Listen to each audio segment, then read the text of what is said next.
very good Tulsa team coming in here.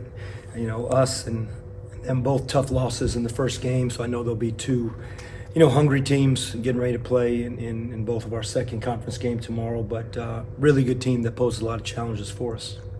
How much have they grown over last year? I mean, obviously a lot of off-season additions. How much have they kind of changed since then?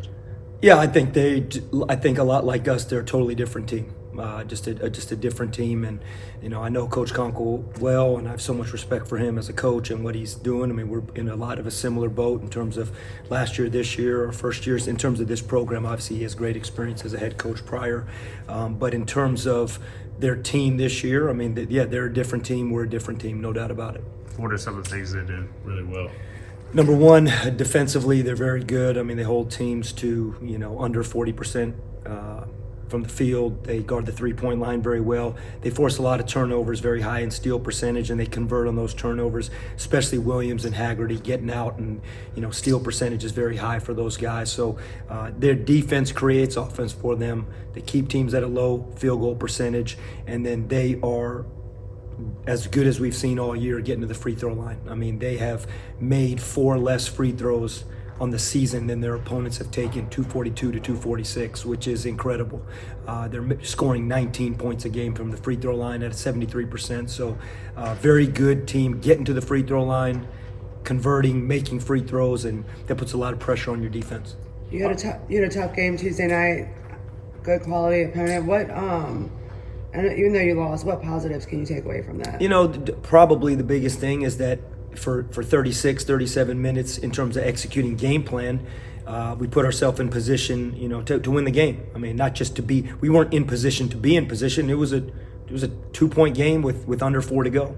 And so the game plan, what we tried to do, I think that's a positive, is that we were able to do that on both sides of the ball. I mean, we had a specific game plan going into that game versus in one of the best teams in the country on the road in the conference opener. And I thought we stood in the center of the ring and did that. Now, we were not able to complete the job, so to speak. We were not able to finish strong and whatever it may be. And I think at the end of the game, you got to take care of the ball. You got to put the ball in the basket sometimes at the end of the game. And I thought FAU did a better job of those two things in particular in the last 4 minutes. Obviously, your team kind of struggled there in the early part of December with a lot of fouls. It seems like they've cleaned that up here in the last 2 or 3 games. You mentioned they attempt a lot of free throws. How do you feel like your team has grown when it comes to disciplinary defense? Well, it's like after most games, you guys ask me, hey, this was a weakness. What are you guys doing to get better? And it's like I always tell you guys, we're going to work on it every day. And, I mean, you go through a season, there's going to be parts, every coach would tell you, we're struggling in this area right now. We got to put an emphasis on it. Or this area, we're doing well. We can't lose this. And so we work every day and put a lot of premium on not fouling in practice. I mean, some of those late fouls and some of those put your hand in the cookie jar late. And we talked about that literally in a press conference after a game. I mean, things like that are big. And it's just the continuing understanding of players that the difference between good defense and finishing possession versus solid defense and bailing a team out. Now, you could do everything perfect, and Haggerty will make a tough shot tomorrow, and Williams will make a tough shot, and Garcia they're good players. But if you bail them out because you reach down or you get out of position late in the possession, that's on us, and we've worked on it or tried to work on it. Coach, y'all played through really good teams in Florida, South Carolina, FAU now. Y'all basically gone toe-to-toe with them. Maybe not get the win, but how do y'all take that intensity and get the guys to do that every single game regardless of the opponent? Yeah, it's a good question. I mean, I really don't think it's an intensity thing Really? Because I spend 2.5 hours with these guys every day. I know what intensity looks like, and it's not that. In the end of the day, there's something that comes with, at the end of those games, our guys, this program, believing we can win those games. And I think if we can get over the hump in some of those games, but I think every game is like that. So I don't look at it like there's a difference in how we're playing. I think we play well in those games. We didn't play well in other games, but I don't think it's because of the opponent. I really don't. I think that's our guys understanding that those same execution details are important whether you're playing the number 1 team in the country or you're playing in an exhibition game. Because if I was allowed to talk about scrimmages here or talk about games like that, we played equally as well in those games as we did in some other games. So there's a maturity piece. I think that's the biggest thing. There's a maturity piece that players have to understand, that this isn't the NBA.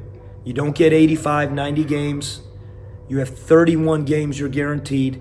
Every single game must be played the same way, no matter who you're playing against. And, I think we're getting there, but it is frustrating. There's no doubt about it, Stephen, that I'm not happy with where we are. Our players aren't happy with where we are.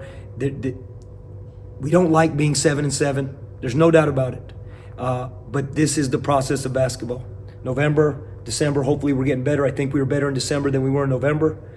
Based on our last game out, the results didn't show it. I think we're a better team in early January than we were in early December, and we have to continue this trend. But I wish it was just one thing that I could say, hey, that's why we're not the team we want to be.